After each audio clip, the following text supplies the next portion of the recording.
You are amazing, Sarah. I'm so excited to be here to see so many women, so many different ages that want to get strong and stronger. And you see that strength is beautiful and healthy. It wasn't so much that way when I was growing up. Women of my generation were not encouraged to lift weights. We were thought to, like, you don't want to get too bulky because that's not feminine. And also that women are fragile, so they had to modify the exercises. And the sports, we didn't have that many sports either for women. That came much later with Title IX, which I'm so excited that there have been so many changes. And aging is changing as well. My motto is, strength is ageless. And I am 73 years old. And the first time I walked into a gym to get strong was when I was 63 years old. Because it's never too late, you're never too old. Yeah. So I grew up dancing. Let me get this started. And I made the decision to go to New York City to become a professional dancer. And you know what my friends told me? They said, you'll never make it there. There's so many people, thousands of people go trying to do the same thing and hardly anybody gets a job. But I gave myself 3 to 5 years. And actually, they were right. In Screen Actors Guild, which is the actors union, only 2% of the actors actually make a living at acting. But I was determined. And during the time I was there, I was on scholarship for dance. I was in a dance company, and then I made my way to Broadway. And I was in a show called Pippin with Bob Fosse in 1974. And now I was one of the 2%. And Broadway was magical. Not only did I dance there, but I got to understudy a lead role and go on for 2 full weeks. Now, after Broadway, I transitioned into TV commercials, and I did over 100 local, regional, and national commercials. And I'm sure you might recognize some of these, from Stovetop Stuffing to Signal Mouthwash to Jordache Jeans. I mean, tons of them. It was just a golden time of life. But first I wanted to tell you some of the things that I learned from acting and dancing.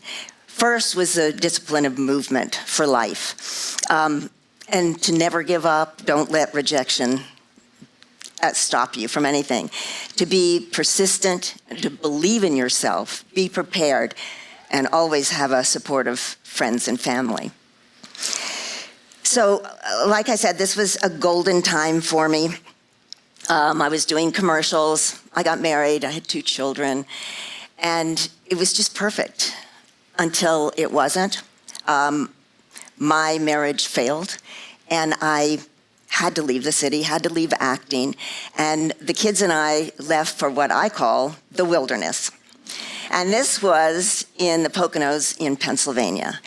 And again, the people said to me, you can't make it there, you're a single mom, you've never had a real job, and the winters are disastrous. But, you know, you do what you have to do. I did have to get 3 different jobs. One of them was in radio sales, jobs that I could bring the kids with me.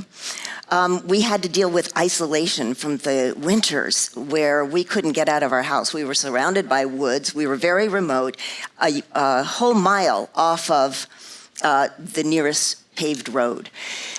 And you know, you have to adapt and deal with it. We were without electricity. We were stuck back there for days and a week at one point. And we had to deal with the bear in the woods. And I think one of these pictures shows the bear back there. That was in my front yard.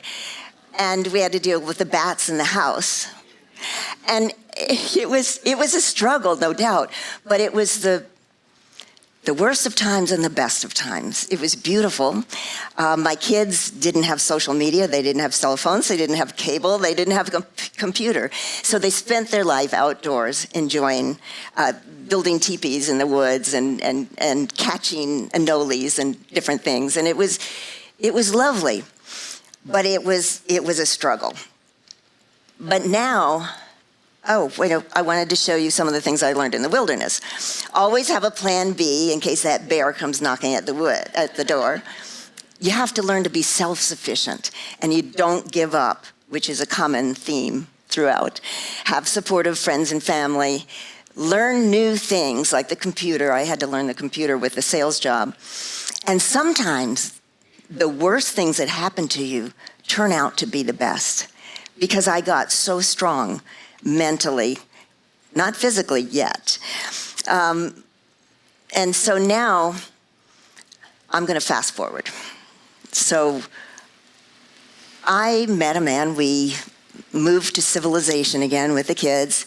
I stayed in radio for 20 years and to get the kids through college and on their way. And now it was time to retire. And this is when things started really popping for me. I had promised that I would get myself back into acting, and this was the opportunity. We moved to North Carolina, to Wilmington area, where it was considered the Hollywood of the East. And so I got an agent, I started auditioning, I learned how to submit myself, and I can say that I have 5 films under my belt now, most notably, you may have seen Palms with Diane Keaton, and the Hallmark movies, and just recently came out, You're Cordially Invited, where I got my first stunt job. That's with Reese Witherspoon and Will Ferrell. So during this time, I was cheering for my daughter, Jessie Graff, who you met earlier, and you saw her back. It's something to be envied. She was on American Ninja Warrior, and she flew through this obstacle course, and she had such grace and strength and power and muscles, and I loved that look. It was such a disservice earlier when women didn't have that strength that they could strive for. And I said, Jessie, I want to get stronger. What can I do? And she said, do pull-ups. So I said, okay, and I got the bar and I put it in the door frame, and I'm trying these pull-ups for maybe a year, and nothing's happening. So I went to this is Jessie, flying through the course. So I went to a personal trainer to learn how to lift weights properly, and it took me an entire year to get one pull-up, an entire year, but that doesn't even count the year before that I was struggling by myself. I had no upper body strength, so we had to work on that. And I'm going to backtrack one more time, and that's when I was 40, I was diagnosed with osteopenia. Now, has anybody heard that term, osteopenia? Because very few, because I had not, and I said, that sounds horrible. What is that? And she said, it's the step before osteoporosis. And it's the loss of bone mass. And I'm like, oh my gosh, what can I do? And she said, take calcium. And I said, can I reverse this? And she said, no, it's just part of the aging process. Part of the aging process. But let me tell you, after 2 years of lifting weights, I was able to reverse osteopenia back to normal.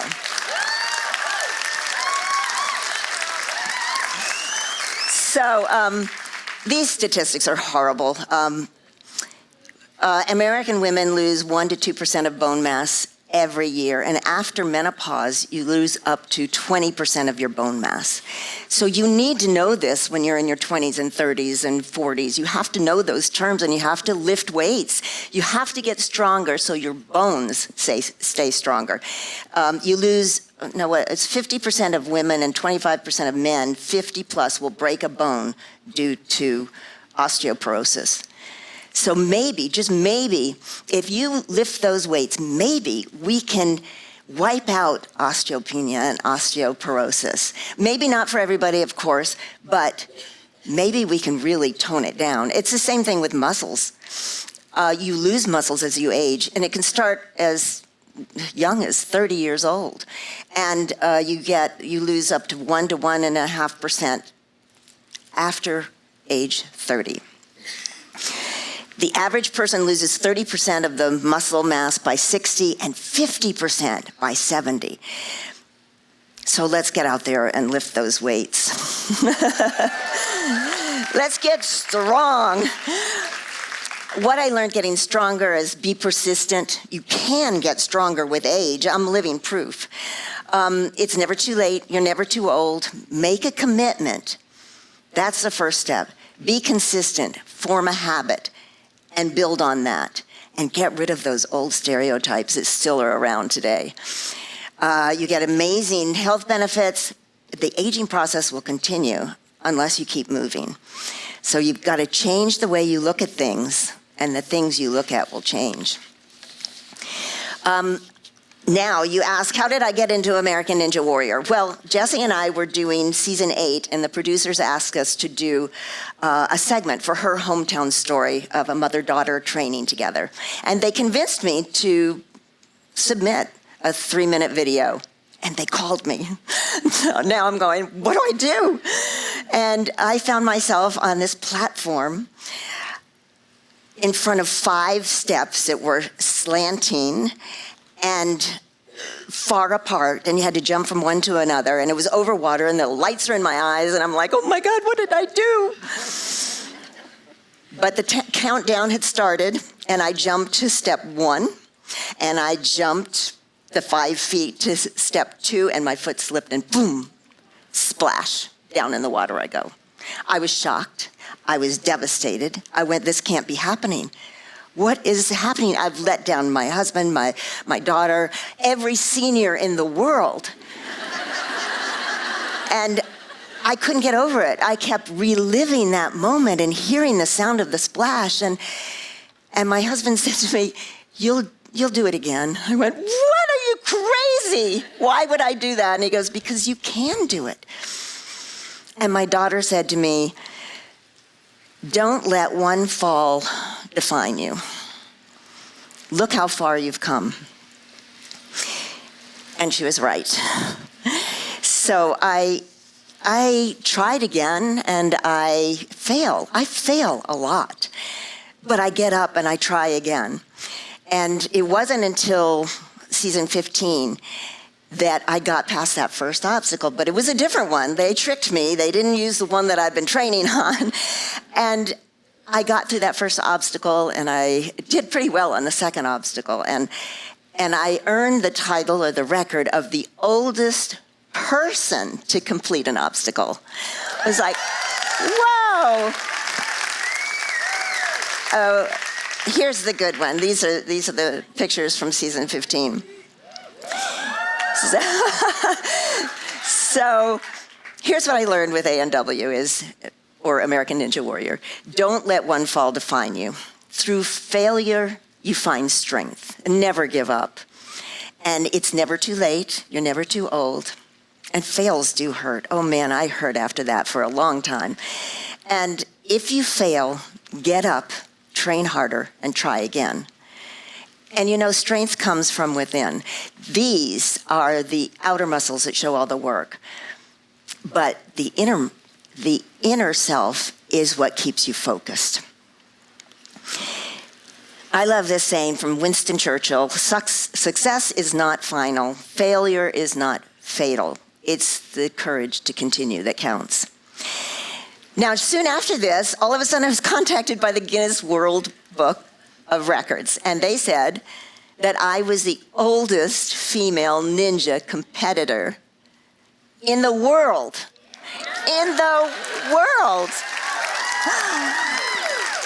How does this happen? I was like amazed. I was like, if the world, and they put me in their press pack. So I went to all these different countries, and TV stations, magazines, and newspapers, and podcasters were contacting me, and it was like a whirlwind of talking to people all over the world, from Russia and China and South Africa, and it was just amazing.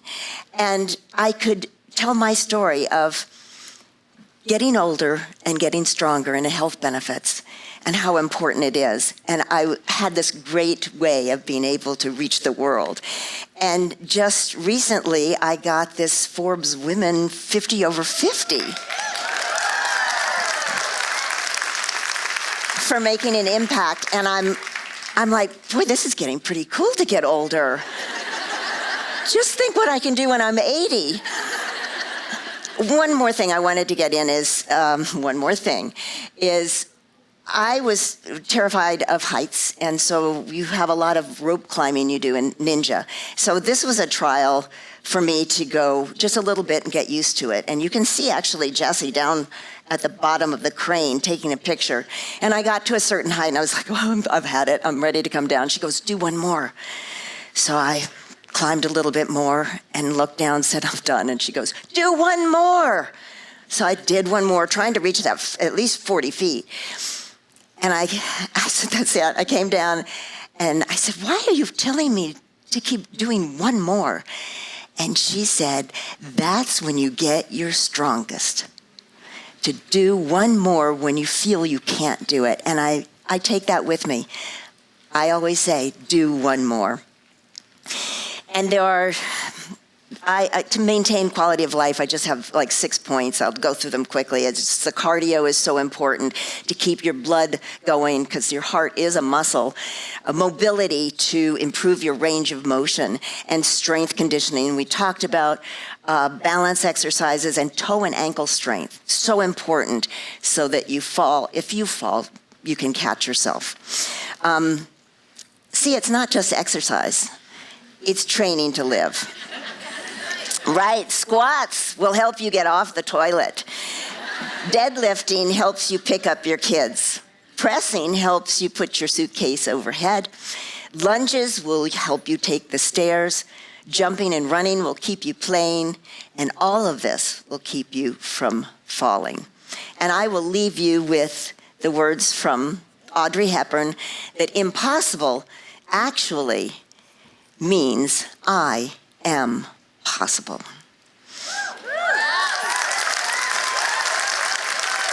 So, thank you very much.